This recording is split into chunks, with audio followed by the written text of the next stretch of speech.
You ask Tiger to solve.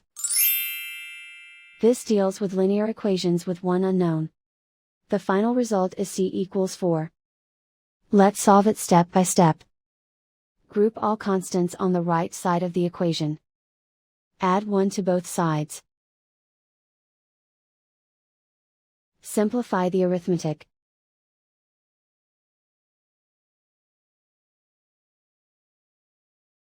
Isolate the c.